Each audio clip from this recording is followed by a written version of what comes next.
உண்மையிலேயே ஒரு ஜாதகத்தில் வந்து 5ஆம் பாவகம் அப்படிங்கிறது நல்லா இருந்ததுன்னா குலதெய்வத்தோட அமைப்புங்கிறது நல்லாயிருக்கும். எப்போதுமே பிறப்பு லக்னத்திற்கு குலதெய்வத்தோட அமைப்பு எப்படி இருக்குது அப்படிங்கிறத பார்க்கணும்.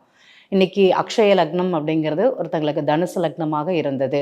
பிறப்பு லக்னம்ங்கிறது தனுசு லக்னமாக இருந்தது அப்படின்னா, இன்னைக்கு அவங்களுடைய லக்னம் என்னது அப்படிங்கிறத பார்க்கணும்.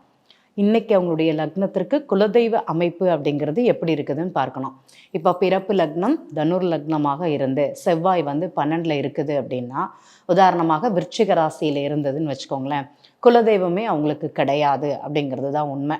நிறைய பேர் இவங்க குலதெய்வத்தை தேடி தேடி வருவாங்க. முன்னோர்கள் வந்து என்ன பண்ணியிருப்பாங்கன்னா, குலதெய்வத்தை வந்து இந்த ஊர் விட்டு ஊர் பிழைக்கிறதுக்காக வந்ததுனால குலதெய்வத்தை அந்த இடத்துலயே விட்டுட்டு வந்துடுவாங்க.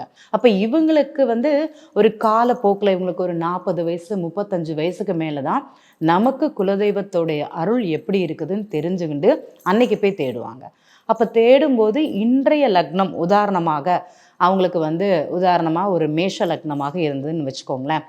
அந்த 35லேருந்து 45 வயசுக்குள்ள அந்த மேஷ லக்னமாகவோ இல்லைனா மீன லக்னமாகவோ இருக்குது உதாரணமாக. அன்றைய அவங்களுக்கு 5ஆம் பாவகம் எப்படி இருக்குதுன்னு பார்க்கணும்.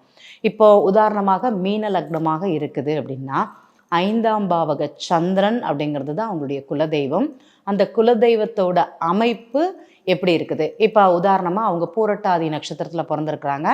சந்திரன் மீன ராசிக்கு 12ஆம் இடமான அந்த கும்பராசியில் அமர்ந்திருக்கிறாருன்னு வச்சுக்கோங்களேன். அப்போ குலதெய்வம் இப்போ தேடினா கிடைக்குமானா கண்டிப்பாக கிடைக்காது அப்படிங்கிறது தான் உண்மை.